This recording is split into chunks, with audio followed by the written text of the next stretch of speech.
Aberdeenshire, Scotland. Date unknown. The hour unknown. A woman screams in the green room. The sound echoes through stone corridors, bounces off vaulted ceilings, fades into silence. Footsteps run, doors slam, and then nothing. Morning comes. Servants find blood on the floor, on the walls, trailing down the wooden staircase connecting the green room to the floor below.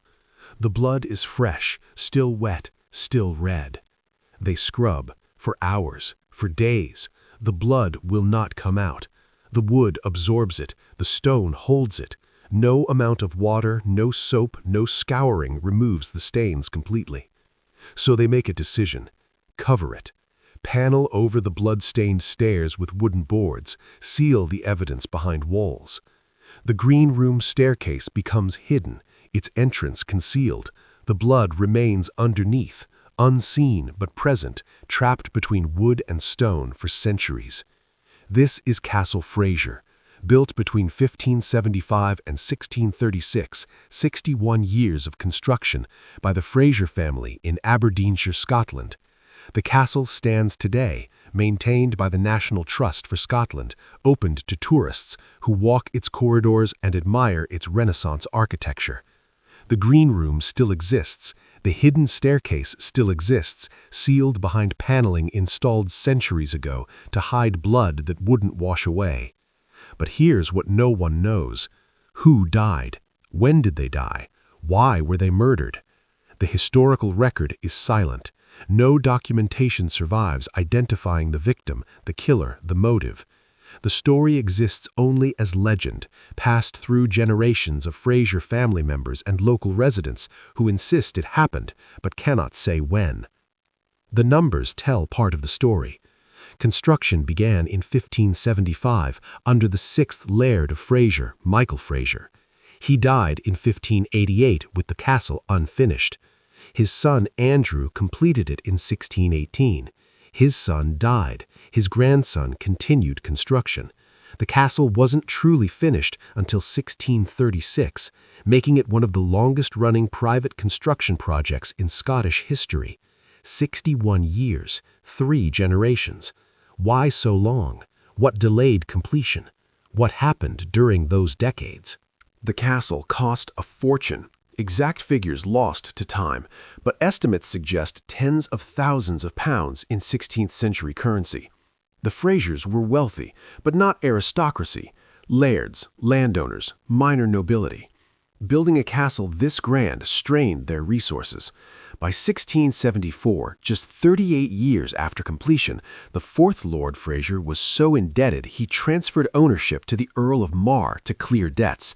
The Frasers became tenants in the castle they'd spent 61 years building. And the deaths kept coming.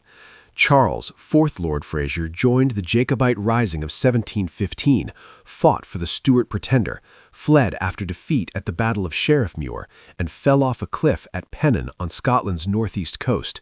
An accident. Or was it? The cliff was near Fraser lands. He knew the terrain. How does a man fleeing battle accidentally fall off a cliff he's known since childhood? The ghost remains. Witnesses report seeing a woman in the green room, sometimes at the window, sometimes moving through walls. The National Trust doesn't advertise this. Ghosts aren't part of official heritage narratives, but staff acknowledge it quietly. Doors that won't stay closed, cold spots in summer, the feeling of being watched in certain corridors. If you enjoy investigations into Scotland's darkest castle mysteries and the unexplained death that haunt them, please like, subscribe, and tell me in the comments which site to explore next. Your support makes these detailed stories possible. Thank you for being here. The story begins not with murder, but with ambition. A Fraser family determined to build something that would proclaim their status, their wealth, their permanence. They succeeded. The castle stands. But at what cost? And what secrets remain sealed behind paneled walls? Let's begin. Michael Fraser became the 6th Laird of Fraser in the mid-16th century. The Fraser family had held land in Aberdeenshire since at least the 1400s, probably earlier. They were minor nobility, lairds, not lords, landowners but not titled aristocracy. They managed estates, collected rents, administered local justice, fought in clan feuds and royal wars when called upon. But Michael had larger ambitions. He wanted a castle. Not a fortified tower house like his ancestors had lived in, but a proper Renaissance castle, French-influenced, with towers and turrets and elaborate stonework. A statement building, something that would elevate the Fraser name from minor gentry to significant nobility. Construction began in 1575 on the site of an older Fraser property. The design was ambitious, a massive Z-plan castle with 2 round towers flanking the main rectangular block. The plan created a structure that was both defensible, each tower covered the walls of the main block, eliminating blind spots for defenders, and impressive, rising 6 stories in places, dominating the landscape. The stone came from local quarries. The masons were Scottish and possibly French. The architectural details suggest French Renaissance influence, and direct contact with French craftsmen wasn't uncommon among ambitious Scottish lairds in the late 1500s. Scotland and France had a long alliance, the Old Alliance, and cultural exchange included architectural ideas. Michael supervised the early construction personally. He was in his 40s when work began, wealthy from land rents and possibly from commerce. The Frasers had trading connections, though records are incomplete. He invested everything into the castle. This wasn't just a house. This was legacy.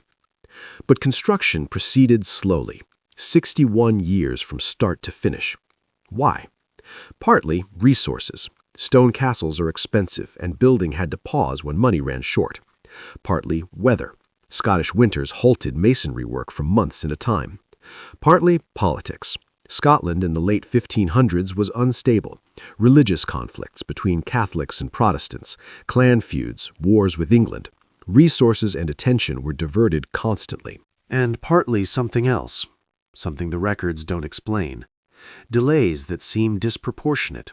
Construction that stopped and started for reasons that aren't documented. During those 61 years, Scotland saw the reign of Mary, Queen of Scots, her forced abdication, her son James VI's rule, the union of the crowns in 1603 when James became King of England as well, political chaos, religious turmoil. And in the middle of it, the Frasers kept building. Michael Fraser died in 1588, 13 years after construction began. The castle was far from finished. Only the main block's foundation and lower floors were complete. The towers were barely started. Michael never saw his dream realized. He died in a half-built castle, surrounded by scaffolding and unfinished stone. His death raises questions. He was in his late 50s or early 60s, not young, but not extraordinarily old for the era. What killed him? The records don't say. Illness, probably, or accident. Construction sites were dangerous. Or something else. The death is noted in Fraser family records, but without detail. Michael Fraser, 6th Laird, died 1588. That's all. His son Andrew inherited. Andrew was in his 20s, energetic, determined to finish what his father started. But Andrew also inherited his father's debts. Castle construction was bleeding the estate dry. Tenants paid rents, but those rents went straight into stone and mortar. The estate was asset-rich, vast land holdings, but cash poor. Andrew made a decision. Continue building, finish the castle. The family honor demanded it. The decades of work couldn't be abandoned. He would complete Castle Fraser no matter the cost. And the cost would be everything. The Green Room sits in the castle's northeast tower, 3rd floor. Accessible by 2 staircases, the main stone staircase used by family and important guests, and a smaller wooden staircase, servants' stairs, connecting directly to the floor below. The room is called the Green Room because of its decorative scheme: green fabric wall coverings, green painted woodwork, green accents in the furnishings. But the name predates the current decoration. It was called the Green Room centuries ago, though no one remembers why. Was it always green, or did the name come from something else? The room's function changed over centuries. Originally, it may have been a bedroom for important guests. The Frasers entertained nobility, hosted political allies, provided lodging for travelers. Later, it became a family bedroom. Later still, a storage room. Today, it's a museum room, furnished in period style, roped off from tourists who can look but not enter. But the room's most significant feature is the staircase, or rather, the absence of one. The wooden servants' staircase that once connected the green room directly to the floor below is sealed, hidden behind wood paneling installed centuries ago. Why? The legend says, blood. The staircase was covered in blood that wouldn't wash out. Someone was murdered, their blood trailing down the stairs, soaking into the wood, staining it permanently. Rather than replace the stairs, expensive, time-consuming, the Frasers simply paneled over them, sealing the evidence. But who? And when? The legend offers no answers. Different versions name different victims. Some say it was a princess, a daughter of the Fraser family, murdered by a jealous suitor. Others say it was a servant, killed by a nobleman she rejected. Another version claims it was a political assassination, a guest murdered during a visit, the Frasers complicit or framed. National Trust staff who manage Castle Fraser today acknowledge the legend but cannot verify it. Architectural surveys confirm the sealed staircase exists. The paneling is old, possibly 17th or 18th century, consistent with the legend's time frame. But no blood analysis has been done. Removing the paneling would damage the historic structure, and there's no guarantee blood traces would remain detectable after centuries. The legend persists because it fits. The castle has a dark atmosphere. The stone corridors are cold, even in summer. Certain rooms feel oppressive, as though something terrible happened there. The green room is one. Visitors report unease, a feeling of being watched, a sense that the room doesn't want them there. Staff have reported phenomena. Doors in the green room that refuse to stay closed, locked at night, found open in the morning. Cold spots, sudden temperature drops in specific areas with no drafts or ventilation explaining them. Sounds, footsteps when no one is walking. A woman's voice, indistinct, heard in the corridor outside the green room. Is the room haunted? The National Trust doesn't officially confirm hauntings. Heritage organizations avoid supernatural claims. But informally, staff acknowledge something is wrong with the green room. It has been wrong for a very long time. And the sealed staircase remains, behind the paneling, untouched. The wood underneath may still hold bloodstains, or it may not. No one has looked in centuries. No one wants to look. Some secrets are better left sealed. While Castle Fraser was being built, Scotland was tearing itself apart over religion. The Protestant Reformation reached Scotland in 1560. The Catholic Church's dominance ended. Presbyterian Protestantism, influenced by John Knox and Calvinist theology, became the established religion. But many Scots remained Catholic, either openly or secretly. And the conflict between these groups defined Scottish politics for the next century. The Fraser family navigated this carefully. Publicly, they conformed to Protestantism, attending Presbyterian services, supporting the Reformed Kirk. Privately, evidence suggests Catholic sympathies persisted. The castle's architecture contains clues. Overtly Catholic decorative motifs appear throughout Castle Fraser, symbols that would have been dangerous to display in post-Reformation Scotland.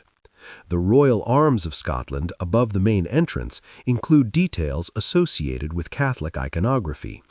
Certain carved stone details in the towers reference pre-Reformation religious themes. These weren't accidents, they were deliberate choices. Why risk this? Displaying Catholic symbols in Protestant Scotland could attract suspicion, investigation, persecution. Families suspected of Catholicism faced fines, property confiscation, imprisonment. The Frasers knew this, and yet they carved Catholic references into their castle's stone. One possibility, defiance. The Frasers were Catholic and refused to hide it completely. They conformed outwardly, attended Presbyterian services, paid required fees, but signaled their true faith through architecture only those familiar with Catholic symbolism would recognize. Another possibility, secret worship. Castle Fraser may have housed a hidden chapel where Mass was celebrated illegally. Many Catholic families maintained private chapels during this era, hidden in attics or basements, accessible only to trusted family and servants. No such chapel has been found at Castle Fraser, but the castle is large, with many rooms closed to tourists, and architectural features that suggest concealed spaces. A third possibility, political insurance. Scotland's religious landscape shifted constantly. Mary, Queen of Scots, was Catholic. Her son, James VI, was raised Protestant but tolerated Catholics for political reasons. Later, during the Civil Wars, alliances split along religious and political lines. By embedding both Protestant and Catholic elements into the castle's design, the Frasers could claim allegiance to whichever faction held power. But this ambiguity was dangerous. It meant the Frasers could never be fully trusted by either side. And during the religious and political conflicts of the 1600s, lack of clear allegiance made you a target. In 1638, Scotland erupted into civil war. The National Covenant, a document rejecting King Charles I's attempts to impose Anglican practices on Scottish Presbyterians, was signed by thousands of Scots. The Covenanters, as they became known, formed armies and fought royal forces. The Fraser family's position during this conflict is murky. Some records suggest they supported the Covenanters initially. Second Lord Fraser hosted Covenanter leaders, including James Graham, Earl of Montrose, at Castle Fraser in the early 1640s. But Montrose later switched sides, joining the Royalists and fighting against the Covenanters he'd once led. And in 1644, Montrose's forces sacked Castle Fraser. They looted rooms, stole valuables, vandalized the property. Was this a military action against a Covenanter stronghold, or personal revenge against the Fraser family for some betrayal? The records don't say, but Castle Fraser bore the scars for years.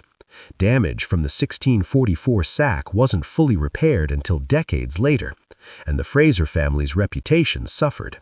They were seen as unreliable, their loyalties questionable, their allegiances unclear.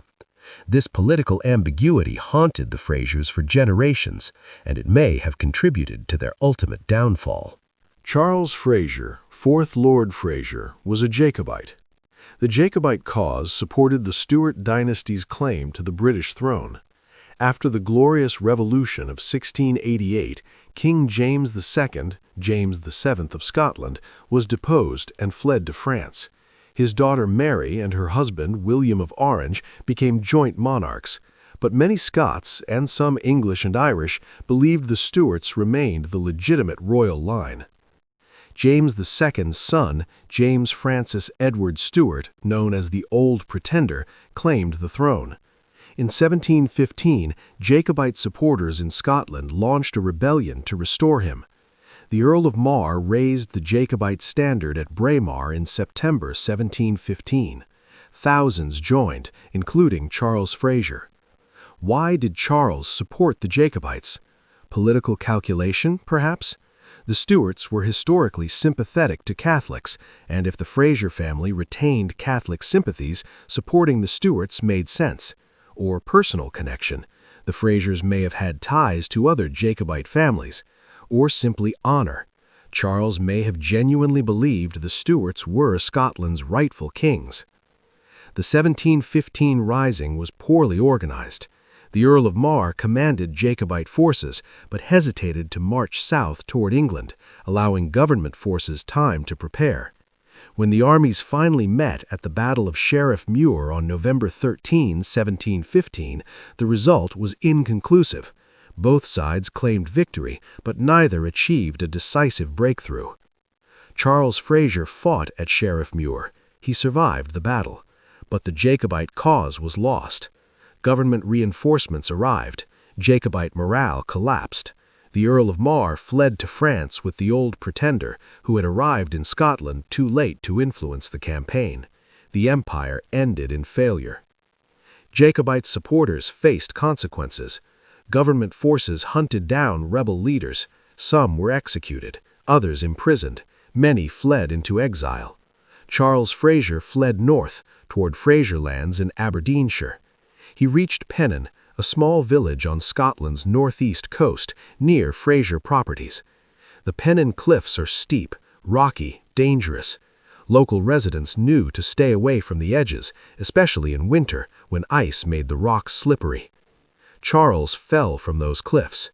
The official account says he fell accidentally while fleeing government forces pursuing him after Sheriff Muir. He lost his footing, slipped, plunged to the rocks below. He died on impact. But the details raise questions. Charles knew the area. These were Fraser lands, terrain he'd walked since childhood. How does a man familiar with the landscape accidentally fall off a cliff he knows is there? Was he running at night, unable to see the edge? Was he disoriented, injured from the battle, confused? Or was it not an accident? Did government forces push him? Did they catch up, fight him, and throw him off the cliff rather than arrest him? Or did someone else want him dead? A rival, a creditor, a political enemy who used the chaos of the post-battle retreat to eliminate him? The records don't say. Charles Fraser, 4th Lord Fraser, died 1715, fallen from cliffs at Pennan. That's all. No investigation, no inquiry into whether the fall was accidental or deliberate. He was a Jacobite rebel fleeing after a failed uprising. His death was convenient for the government. Questions weren't asked.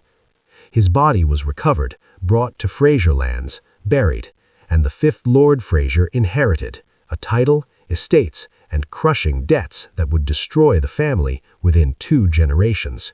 The Fraser family's financial collapse happened gradually, then suddenly.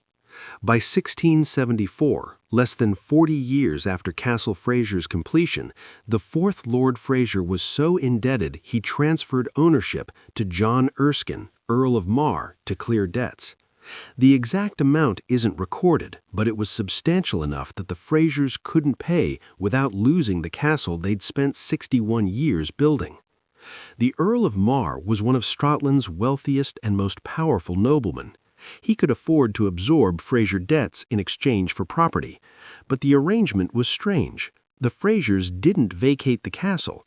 They remained as tenants, paying rent to the Earl of Mar to live in their own ancestral home. This humiliation lasted generations. The Frasers were lairds without land, nobles without property, a family name attached to a castle they no longer owned. They endured because Scottish social structures allowed it. Tenancy didn't erase noble status entirely, and the Frasers retained some local influence, but their power was gutted. Why did they fall so deeply into debt? Castle construction certainly contributed. 61 years of building drained resources. But other Scottish families built castles without bankrupting themselves. What made the Frasers different? One possibility, political costs.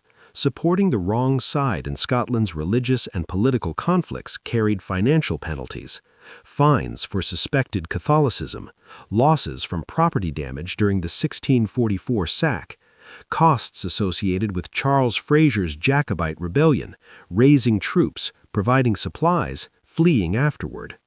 Another possibility, mismanagement. Perhaps the Frasers were simply bad with money, spending on luxuries, failing to collect rents efficiently, making poor investments. Highland lairds often lived beyond their means, maintaining appearances of wealth while actual finances crumbled. A third possibility, something darker. What if the debts weren't entirely legitimate? What if the Earl of Mar engineered the Frasers' collapse to acquire the castle? Political enemies could manufacture debts through legal manipulation, calling in loans early, demanding payment at inconvenient times, using courts to impose fines. The Frasers may have been targeted, their financial destruction deliberate. No evidence proves this, but the speed of the collapse, from castle completion in 1636 to transfer in 1674, just 38 years, suggests something more than ordinary financial mismanagement. And the Frasers' status as tenants in their own castle created resentment. The family that had built Castle Fraser, that had carved their legacy into stone, now paid rent to live there. The humiliation festered. It contributed to the family's slow disintegration over the next 2 centuries. By 1897, the last male Fraser, Frederick Mackenzie Fraser, died childless. His widow inherited. She sold the castle in 1921 to Alpin Thompson, citing lack of suitable heir and mounting financial difficulties. The Fraser family's connection to Castle Fraser, 546 years if counted from earliest documented Fraser ownership, ended with a sale to a stranger. The Thompson family owned Castle Fraser until 1976 when they donated it to the National Trust for Scotland. Today, it's a museum. Tourists walk rooms where Frasers once lived, entertained, plotted, died. The Fraser name remains on the castle, but the family is gone. The ghost of Castle Fraser is not ambiguous legend. It is reported, documented, consistent. Multiple witnesses across decades describe the same phenomenon, a woman in the green room or nearby corridors. She appears at windows, sometimes staring out at the grounds.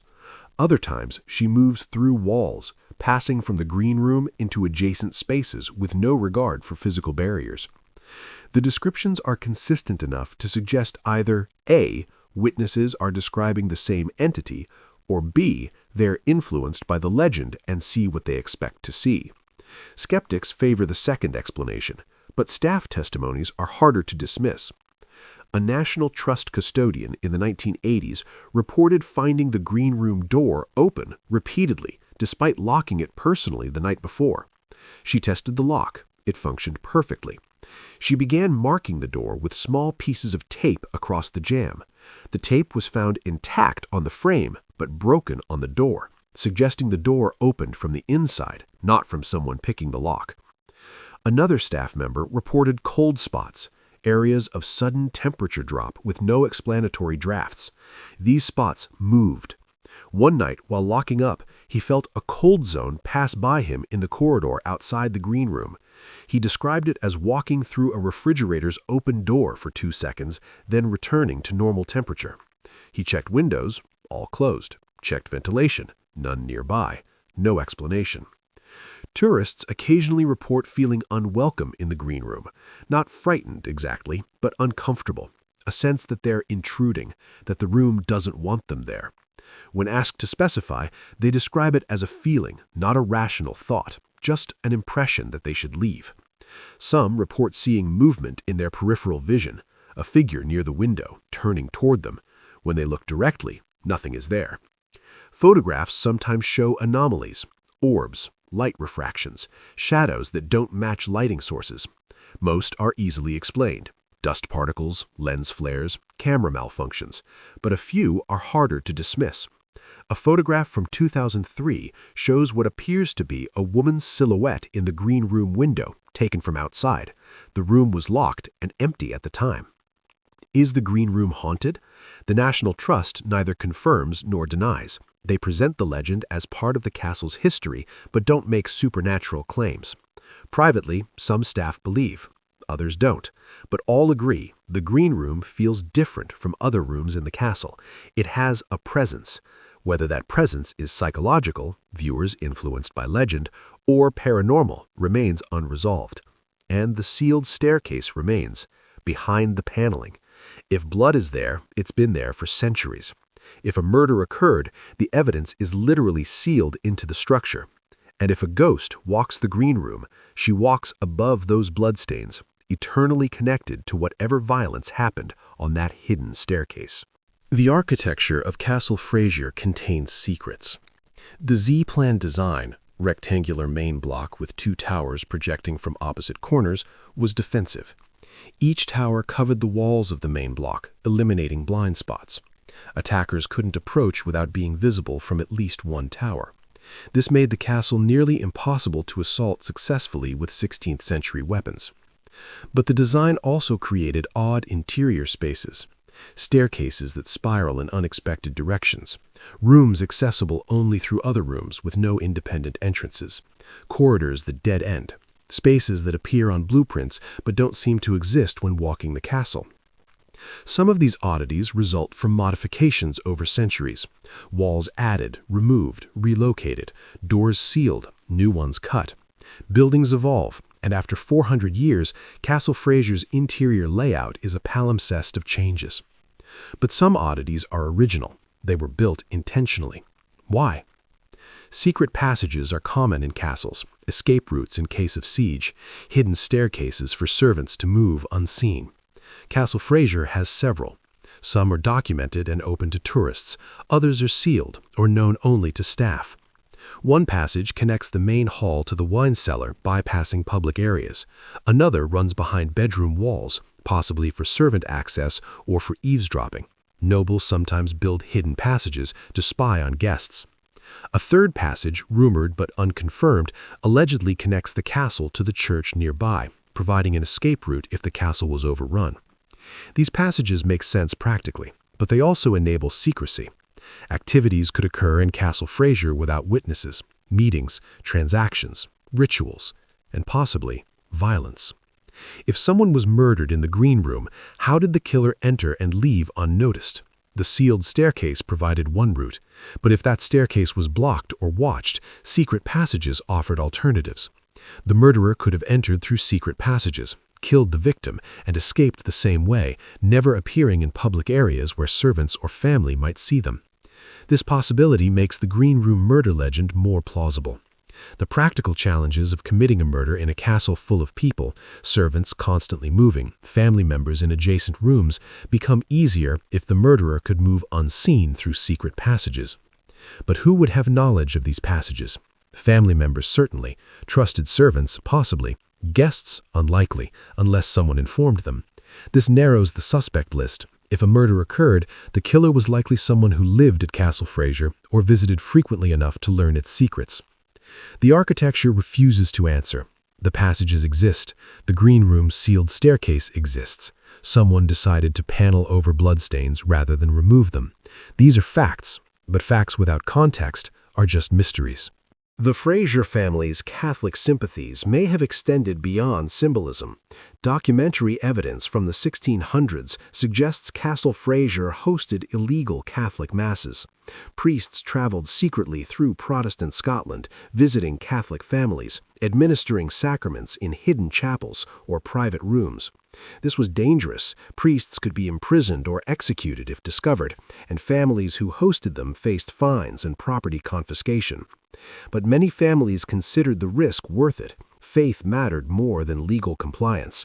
They hosted priests, sheltered them, provided space for Mass, and relied on servants' loyalty and neighbors' discretion. Castle Fraser's size and isolation made it suitable for this. The castle sat on extensive grounds, visible from miles away, but difficult to approach without being seen. Guards or servants could spot strangers long before they reached the main entrance. This made surprise raids unlikely.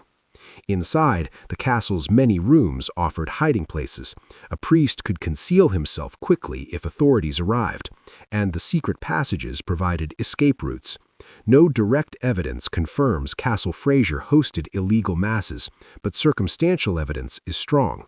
The Catholic symbols embedded in architecture, the Fraser family's political ambiguity during religious conflicts, the connections to other known Catholic families, and vague references in documents to gatherings at Castle Fraser that may have been religious services. If Mass was celebrated illegally, where? The most likely location, the green room. It's isolated on the upper floor, accessible by limited staircases, difficult to stumble upon accidentally. It could be secured easily. A guard at each staircase entrance prevents interruptions. And the room's current name, green room, may not originate from wall color, but from something else entirely. In Catholic tradition, certain liturgical colors have specific meanings. Green represents ordinary time, growth, hope. Could the room have been named for its function as a Mass location, with green representing the spiritual significance rather than physical decoration? This is speculation, but it fits. And if the green room was used for illegal Catholic worship, it adds another layer to the murder legend. What if the victim was murdered for religious reasons? A Protestant discovering the room's use and killed to protect the secret, or a Catholic murdered by Protestants raiding the castle? Religious violence was common in this era. People died for their beliefs regularly, and those deaths often went unrecorded officially. Families didn't want to document illegal religious activities, even if someone was murdered because of them. The green room's sealed staircase, the bloodstains underneath, the ghost, the atmosphere. All of it could stem from religious violence that was deliberately concealed, never investigated, never resolved. The 1644 sacking of Castle Fraser by Montrose's forces was devastating. James Graham, Earl of Montrose, had been a Covenanter leader, one of the most prominent Scottish Presbyterians opposing King Charles I's religious policies. But in 1644, Montrose switched sides. He joined the Royalists and began a Highland campaign against the Covenanters he'd once led. Montrose was a brilliant military commander. His Highland army won a series of improbable victories using speed, surprise, and ruthless tactics, but his forces also looted extensively. Highland soldiers expected plunder as part of their pay. Montrose controlled them imperfectly. Castle Fraser was sacked in 1644 during Montrose's campaign. The details are sparse. Montrose's forces arrived, overwhelmed whatever defenses existed, entered the castle, and looted it. They took valuables, silver, furniture, clothing, anything portable and valuable. They vandalized rooms, destroyed what they couldn't carry, left the castle damaged. Why target Castle Fraser specifically? Montrose had stayed there earlier when he was still a Covenanter. The second Lord Fraser had hosted him.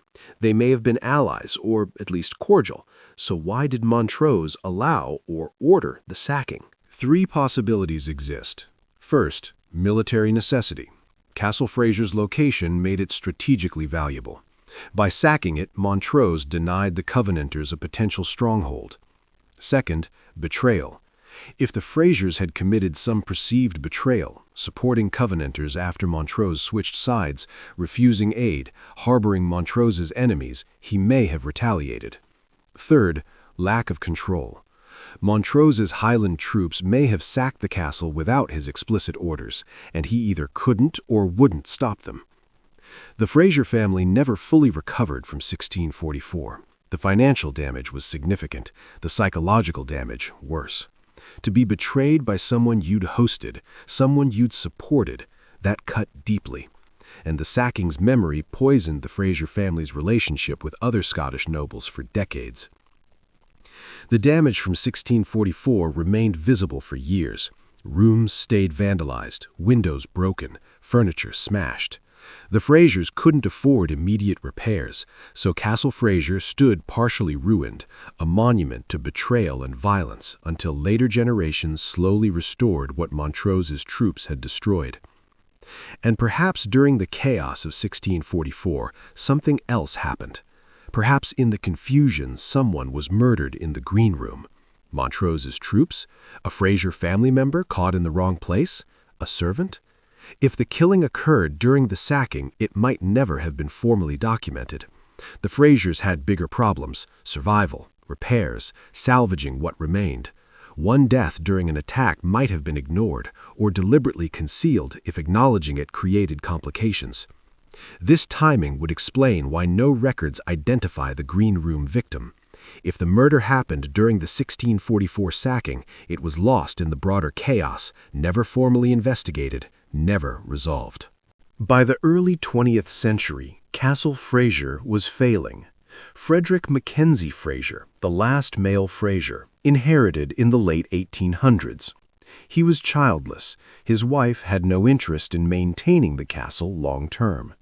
The estate was expensive, constant repairs, staff salaries, taxes, and generated minimal income. The lands had been sold off over centuries to pay debts. What remained was the castle itself and a small surrounding property. Frederick died in 1897. His widow, Theodora Fraser, inherited. She lived in the castle for years, maintaining it as best she could. But by 1921, she'd had enough. She was elderly, alone, and the castle was too much. She sold it to Alpin Thompson, a wealthy businessman from Aberdeen. The sale price is not publicly recorded, but it was likely below market value. Castle Fraser was beautiful but impractical. Who would buy a 6-story, 60-room castle requiring constant upkeep? Thompson bought it more for prestige than practicality. He used it as a country home, hosted occasionally, but mostly left it empty. The Thompson family owned Castle Fraser for 55 years. They maintained it well, essential repairs, preservation of historical features. But they didn't live there full-time. The castle was too large, too cold, too isolated from modern living. In 1976, Major Michael Thompson donated Castle Fraser to the National Trust for Scotland. The trust accepted. Castle Fraser was historically significant, architecturally important, worth preserving. They opened it to the public in 1977 after extensive restoration work. Today, Castle Fraser attracts thousands of tourists annually. The trust maintains it carefully, preserving the architecture, furnishing rooms in period style, offering guided tours. Revenue from admissions, events, and the gift shop funds ongoing maintenance. But the transition from family home to museum changed the castle's nature. It's no longer lived in. No family occupies it. No children run through corridors. No fires burn in hearths. It's a frozen moment, a museum piece, beautiful but lifeless. And perhaps that's why the ghost remains. Perhaps spirits linger in places that feel unresolved. Castle Fraser's history is full of unanswered questions, unexplained deaths, sealed staircases, and hidden passages. The Fraser family is gone. The murders, if they occurred, were never solved. The secrets remain secret. So the ghost walks, in the green room, through corridors, at windows, not malevolent necessarily, but present. A reminder that Castle Fraser's past is not entirely past, that some events leave marks that don't fade, even when scrubbed for centuries. The question of who died in the green room has occupied historians, paranormal investigators, and Fraser family descendants for generations, but every lead dissolves into uncertainty. In the 1890s, a Fraser family member attempted to compile a comprehensive genealogy, hoping to identify the green room victim by searching for unexplained deaths in family records. She found dozens. Scotland in the 16th and 17th centuries was violent. Clan feuds, religious wars, political assassinations. Fraser family members died regularly, but most deaths were documented with causes: battle, illness, childbirth, accident. A few deaths, however, lacked detail, died suddenly with no explanation, departed this life with no date specified beyond the year, went to God with no cause listed. Any of these could conceal murder, or they could simply reflect incomplete record-keeping, parish records burned, family Bibles lost, memories fading across generations. One death stands out. Margaret Fraser, daughter of the second Lord Fraser, died in 1650 at age 19. The entry in the family Bible reads, "Margaret, taken from us in the night, her soul commended to God's mercy." Taken from us, passive voice, no agency specified, no illness mentioned, no accident described, just taken. Margaret's death occurred 6 years after the 1644 sacking. She would have been 13 during Montrose's raid, old enough to remember the terror, the violence, the destruction. If she witnessed something during the sacking, something traumatic, something someone wanted concealed, she carried that knowledge for 6 years, until the night she was taken from us. Did Margaret die in the green room? The records don't say. Her burial location isn't specified, unusual for a laird's daughter who should have been buried in the family plot with full ceremony. The absence of burial details suggests something irregular about her death, something the family wanted to obscure. If Margaret was the green room victim, the timeline fits.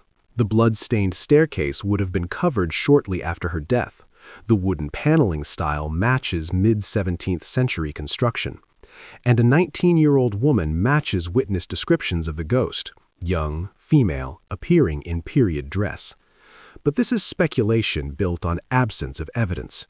Margaret Fraser may have died of fever, been buried quietly during a plague outbreak, her death poorly documented because the family was distracted by larger crises. The lack of detail proves nothing except that record-keeping in 17th century Scotland was inconsistent. Other candidates exist. Elizabeth Fraser, married to the third Lord Fraser, died in 1668 under circumstances described only as tragical. Anne Fraser, cousin to the fourth Lord, disappeared from records in 1672 with no death date listed. She simply stops appearing in documents as though she ceased to exist. Catherine Fraser, daughter of a minor branch, died in 1689 with her death attributed to violence, but no perpetrator named. Any of these women could be the Green Room ghost, or none. The ghost may not be a Fraser at all. She could be a servant whose death wouldn't be recorded in family documents. She could be a visitor, murdered during a stay at the castle, her body disposed of secretly to avoid scandal. She could be someone whose identity was deliberately erased. If powerful people wanted a murder concealed, they could ensure the victim's name disappeared from records entirely. The historical investigation reaches a dead end. Too much time has passed, too many records are lost, too many witnesses are dead. And the Fraser family, who might have passed down oral history about the Green Room victim, is extinct. The last people who knew the truth died generations ago. So the mystery persists. The Green Room remains. The blood-stained staircase remains sealed. The ghost remains, walking corridors, appearing at windows, refusing to fade even when her name and story have been lost to time. The architectural investigation into the sealed staircase has been limited by preservation concerns, but what little examination has occurred raises more questions than answers. In 1982, the National Trust for Scotland commissioned a structural survey of Castle Fraser before opening it fully to the public. Surveyors documented the entire building, measuring rooms, examining foundations, assessing structural integrity. They noted the sealed staircase in the Green Room, describing it in technical language. Servants' access staircase, wooden construction, sealed circa 1650 to 1700 with oak paneling. Purpose of sealing unclear. The survey team requested permission to remove a small section of paneling to examine what lay underneath. The trust denied the request. Their reasoning: the paneling itself is historic, dating to the 17th or 18th century, and removing it would cause irreversible damage. The sealed staircase, whatever its condition, was now part of the castle's historic fabric. Disturbing it would compromise the building's integrity. This decision frustrated researchers. Non-invasive examination methods existed even in 1982. Fiber optic cameras could be inserted through small holes, allowing visual inspection without removing paneling. The trust considered this, but ultimately decided against it. Their stated reason: insufficient justification. Their unstated reason, according to some staff: they didn't want to know what was underneath. If the staircase contained bloodstains, confirming it would obligate the trust to disclose findings. This would transform Castle Fraser's presentation. The Green Room would no longer be a charming legend, but a documented crime scene. Tourism might increase, people are drawn to dark histories, but the castle's atmosphere would change. It would become a murder site, not a historic home. And if the staircase contained nothing, no blood, no evidence, just old wood, that would complicate the legend differently. Debunking the story might disappoint visitors who came specifically because of the ghost legend. The ambiguity serves the trust better than certainty in either direction. So the staircase remains sealed, and will likely remain sealed permanently. Modern preservation ethics prohibit destructive investigation without compelling reason.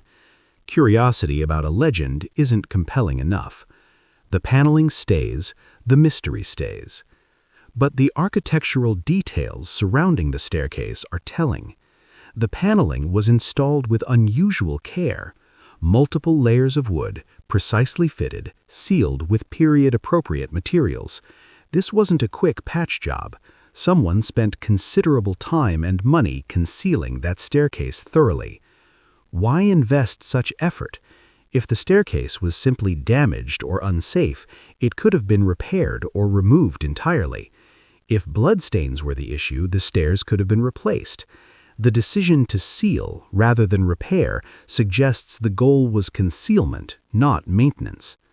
What lay underneath mattered less than ensuring it stayed hidden. The paneling was installed to last centuries, and it has. Whatever is behind it has remained unseen for 300 years or more, and based on the Trust's position, it will remain unseen indefinitely. The sealed staircase is both evidence and absence. It proves something happened, something significant enough to warrant permanent concealment, but it provides no answers about what or why or to whom. Modern paranormal investigators have requested access to Castle Fraser repeatedly, particularly to the Green Room, and the National Trust has consistently refused permission for overnight investigations or the use of electronic detection equipment. The Trust's position is clear. Castle Fraser is a historic property, not a haunted attraction.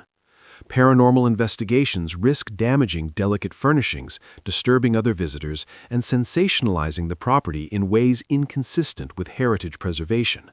The Green Room legend is presented as folklore, part of the castle's cultural history, but not something the Trust actively promotes or validates. This frustrates investigators who argue that modern equipment could provide evidence one way or another. Thermal cameras to detect cold spots, electromagnetic field detectors to measure anomalies, audio recorders to capture electronic voice phenomena. These tools, they claim, are non-invasive and could resolve the haunting question definitively. But the Trust's refusal may be strategic. If paranormal investigations found nothing, it would undermine the legend that draws visitors. If they found something, anomalous readings, recorded phenomena, thermal irregularities, it would obligate the Trust to acknowledge the findings, transforming the castle's presentation. Ambiguity protects both the legend and the Trust's institutional credibility. They neither confirm nor deny. They present the legend as historic folklore, share the stories that have been passed down, and leave visitors to decide what they believe. However, some informal investigations have occurred. Staff members working late or staying overnight for security reasons have documented experiences. These accounts are unofficial. The Trust doesn't publish them, but they circulate among heritage professionals and local residents. A custodian working in 2007 reported hearing footsteps in the Green Room corridor while locking up at night. She was alone in the castle. She investigated. No one was there. The footsteps continued for several minutes, pacing back and forth, then stopped abruptly. She completed her rounds quickly and left.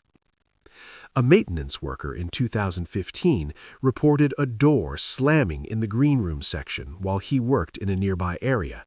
He checked. All windows were closed, no drafts, no explanation for the door moving.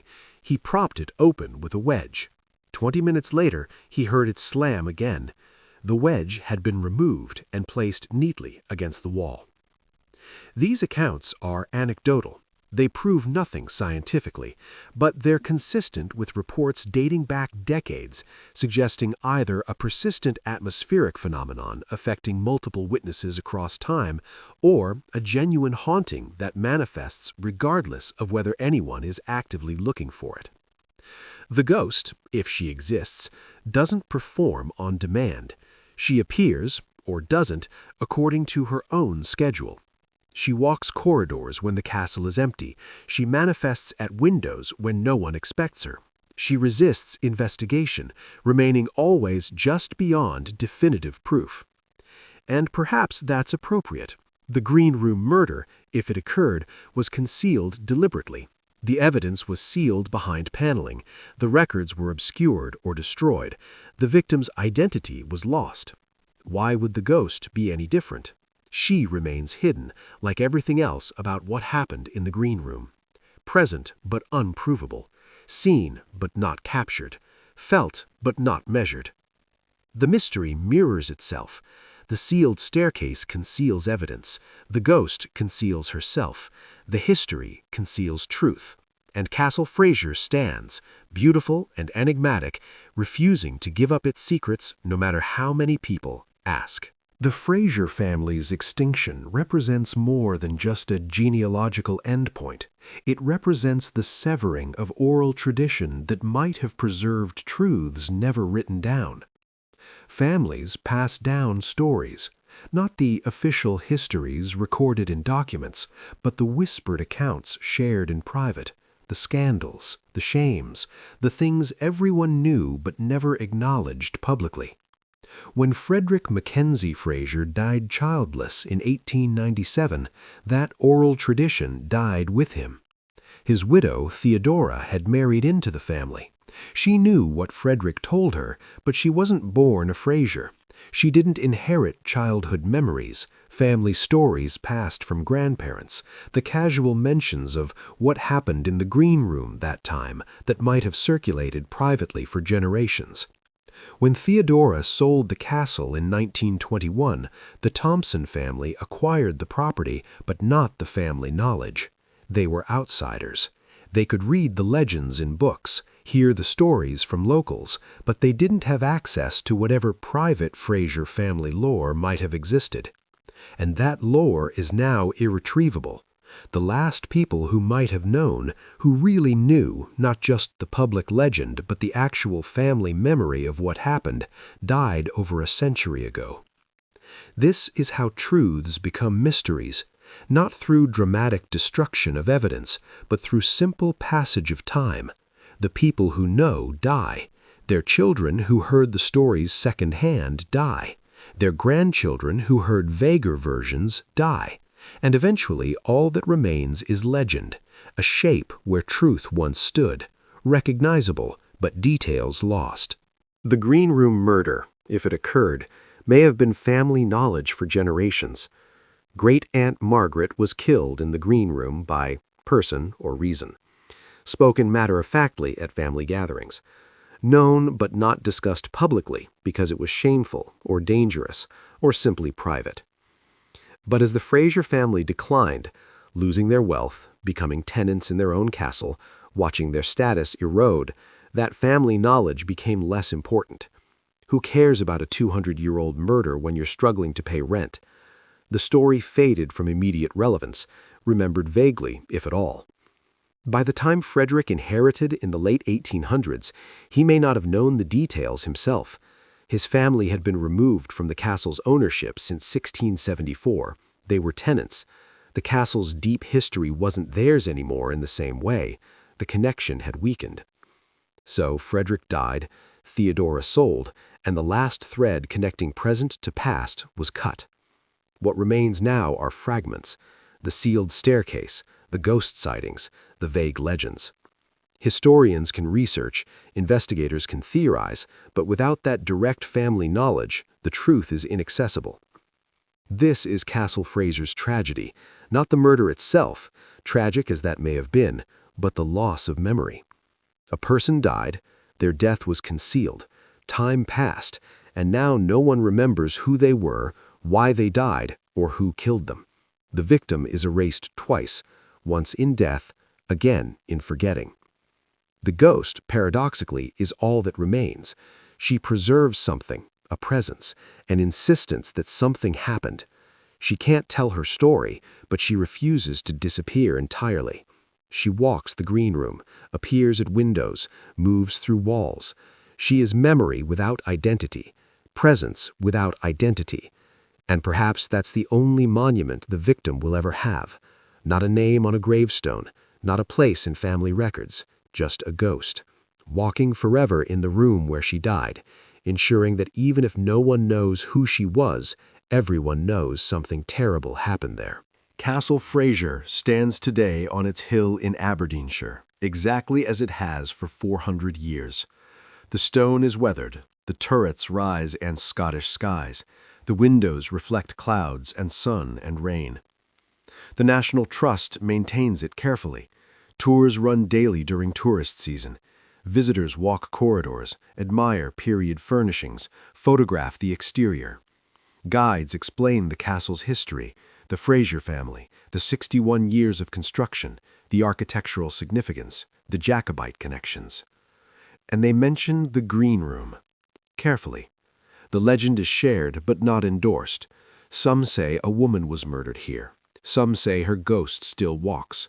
Some say bloodstains couldn't be removed from a servant's staircase, which was sealed behind paneling where it remains today. Some say. The language is deliberate. It acknowledges the legend without confirming it. Visitors are invited to believe or disbelieve as they choose. The green room itself is roped off. Tourists can look but not enter.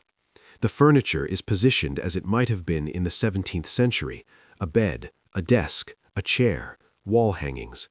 It looks like any other period room in any other historic castle, except for the atmosphere. Even skeptical visitors often remark on it. The room feels different, heavier, colder than surrounding rooms, even in summer. Some people photograph it and move on quickly. Others linger, trying to sense what the room might reveal.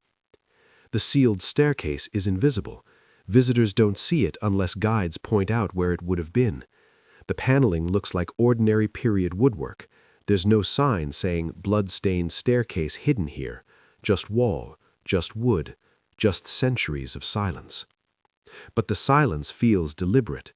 Castle Fraser is not a loud place. Stone castles rarely are. But the green room's silence is different. It's expectant, as though the room is waiting. For what? For someone to remove the paneling? For the truth to emerge? For the ghost to speak? The ghost doesn't speak. She appears or doesn't according to no schedule anyone has identified. Staff report phenomena periodically. Tourists occasionally claim to see a figure at the green room window from the grounds outside, only to learn the room was locked and empty at the time. These reports continue. They've continued for decades. They show no sign of stopping. Whether they represent genuine paranormal activity or collective psychological phenomenon influenced by legend, the effect is the same. Castle Fraser remains haunted by something. History, mystery, memory, ghost. The questions that brought us here remain unanswered. Who died in the green room? When? Why? Who killed them? Why sealed the staircase instead of cleaning it? Why has the ghost appeared for centuries? Why won't she rest? Castle Fraser offers no answers. The stone walls don't speak. The sealed staircase remains hidden. The family that might have known is extinct. The records that might have documented it are lost or never existed. What remains is the castle itself, beautiful, enigmatic, silent. A Renaissance fortress built over 61 years, surviving civil wars, betrayals, financial ruin, family extinction, and 4 centuries of Scottish weather. It stands because it was built to stand, built to last, built to endure. But endurance isn't the same as resolution. Castle Fraser endures. The questions endure. The mystery endures. The ghost endures. The green room door remains. The blood-stained stairs remain, sealed but present. The ghost remains, walking corridors, appearing at windows, refusing to fade. And the truth, whatever it was, whoever died, however it happened, remains locked somewhere in the castle's stone heart, sealed as thoroughly as the staircase, hidden as completely as the victim's name. Castle Fraser keeps its secrets, and it will keep them long after everyone who ever wondered about them is gone. The castle will stand, the ghost will walk, the mystery will persist. And somewhere, behind 17th century paneling, blood that wouldn't wash away waits in darkness. Evidence of something, proof of nothing. Just stains, just shadows, just silence. The castle stands, the questions remain.